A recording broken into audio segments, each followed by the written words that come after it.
what do we have here? For Wharncliffe Wednesday, we got this Twosun TS45 Warnie, and poor thing, she freaking fell apart. No, I took it apart because I want to do a couple things to it. We want to make this little tiny bit of thumb access like twice as wide, so it's going to come all the way down to here and come deeper into the metal. Okay, we're going to do that on this side too, on the lock side.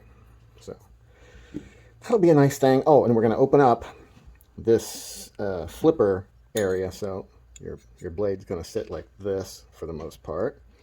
And the problem with that is the access to this little flipper is kind of in the way with that little corner right there. So we're gonna eke it out kind of the same way we're gonna do that. We're gonna eke that out a little bit. I'm gonna draw it out and see, and I'll show you, and then we'll do the work on some kind of machine. So we got these guys kind of marked out a little bit how to expand this thumb access area here, and I couldn't really mark this one too well because it's so thin over here.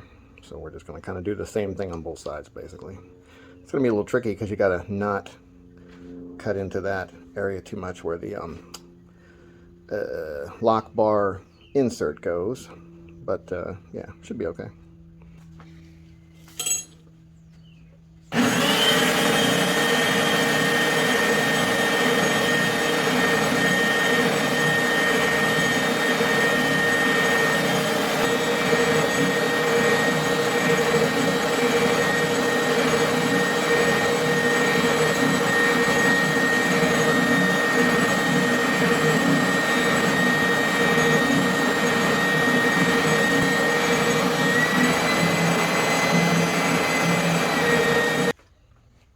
So I got the one side pretty much the way I want it. So now I'm going to take the other side and actually put a little mark at the edge of where I want it to not go further then.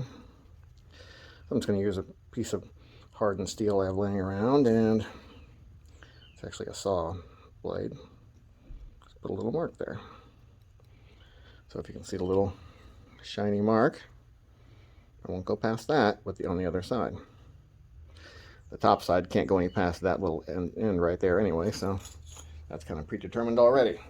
And I'll keep this one kind of laying nearby so I can look at it and kind of see what the idea was on that one and kind of copy it. Because when they're together, you'll be able to see them next to each other, right? We don't want it to, one of them be way down here, the other one be not as far or further or whatever, and kind of look unbalanced.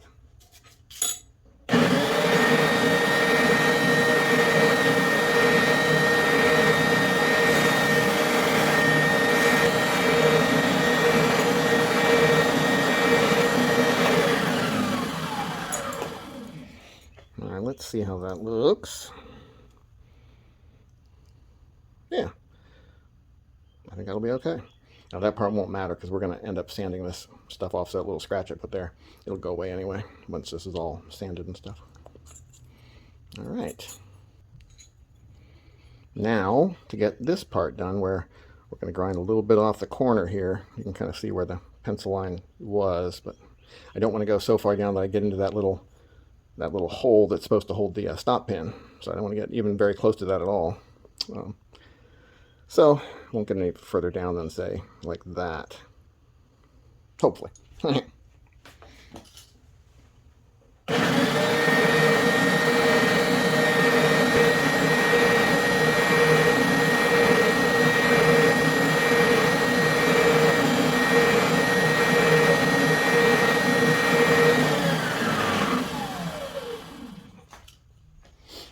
All right, so I got the one side done. So I'm going to mark the other side to kind of match it. So I started sanding the face of it. I already sanded these edges. Basically, I just took sandpaper, put it down, I think it's just 400 grit. I put it down on something very flat. And what I find that's very flat that works well, this is a piece of marble tile. They do a really good job of making that nice and flat, and it's kind of heavy and pretty stable. So I put it down. Well, so first I did the edges. Just kind of ran them around like that. I took the piece separately and did the edges like this. Actually, I used a something round inside the paper like this, so that it stays nice and flat relative to the 90 degrees off of that spine. So what I'm doing is I'm sanding this face, but leaving this one dusted. So sanded, dusted, then sanded, and then down inside the hole's dusted still. So it's going to be like, I don't know, like a multi-surface finish. But I only had to do one because the original one I'm just leaving in the places where I leave it. And then for this big flat area, I'm trying to make all the scratches parallel with this line right here. So even though that line's actually curved, just kind of like in a general idea, flat with that line.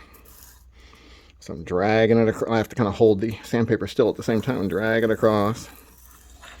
And then look at it and see if that looks good. And I've done most of it already, so it's pretty much, that's pretty much done. But a bunch of that, you know, I don't know, 10 minutes per side of that and you're pretty much done. Maybe less, 5 minutes per side. These guys are the big, what do you call them? Pivot surrounds, pivot collars. And they're just going to get polished up real good. So we're going to have 3 finishes, basically. The original kind of bead blasted finish, the sanded finish, and then real good polished finish for this part and for the pocket clip, I think. Or maybe just do the, I don't know. We'll see what I do on the pocket clip. Not sure. And that's where we leave our intrepid hero. Not knowing and unsure of what he's going to do with that pocket clip and some other things and stuff. So we'll be back soon with part 2 so you can find out how this lovely knife turned out.